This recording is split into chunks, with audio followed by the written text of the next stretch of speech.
मोदी जी अपने दोस्त की सिफारिश लेकर पहुंचते हैं नॉर्वे। 43 सालों में किसी इंडियन प्राइम मिनिस्टर का पहला नॉर्वे विजिट था, ऑफिशियली ग्रीन स्ट्रेटेजिक पार्टनरशिप को लेकर। और ये महज कोई इत्तेफाक नहीं था, बल्कि एक सोची समझी प्लानिंग थी। मैं आपको समझाता हूँ। फरवरी 2026 में दुनिया का सबसे बड़ा सॉवरेन वेल्थ फंड नॉर्वे का, जो 1.2 ट्रिलियन डॉलर का फंड है, चुपचाप अडानी ग्रीन एनर्जी को अपने पोर्टफोलियो से बाहर कर देता है। रीजन बताया गया है कि ग्रीन करप्शन और सीरियस फाइनेंशियल क्राइम है अडानी के खिलाफ। और इस विजिट में ऑफिशियली यह भी डिस्कस हुआ कि नॉर्वे का सॉवरेन वेल्थ फंड इंडिया में इन्वेस्ट करेगा, वही फंड जिसने 3 महीने पहले अडानी को निकाला था। इस कनेक्शन को समझिए। नॉर्वे अडानी को ब्लैक लिस्ट करता है और फिर मोदी जी नॉर्वे जाते हैं। दोनों घटनाओं के बीच सिर्फ 3 महीने का फासला है।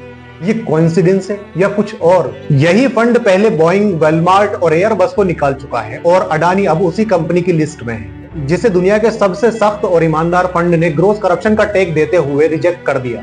अब सोचो, फरवरी में अडानी को ब्लैक लिस्ट किया गया, मई में पीएम का पहला नॉर्वे विजिट होता और एजेंडे में टॉप प्रायोरिटी उसी फंड से इन्वेस्टमेंट कराना इंडिया में। क्या ये सच में कोइंसिडेंस है या फिर ग्रीन एनर्जी के नाम पर चल रही कुछ और ही प्लानिंग है? नॉर्वे जैसी कंट्री जो करप्शन पर जीरो टॉलरेंस रखती है, अचानक इतने मिलनसार कैसे हो जाते हैं? क्या अडानी के लिए स्पेशल रिक्वेस्ट किया गया है? कमेंट में जरूर बताएं।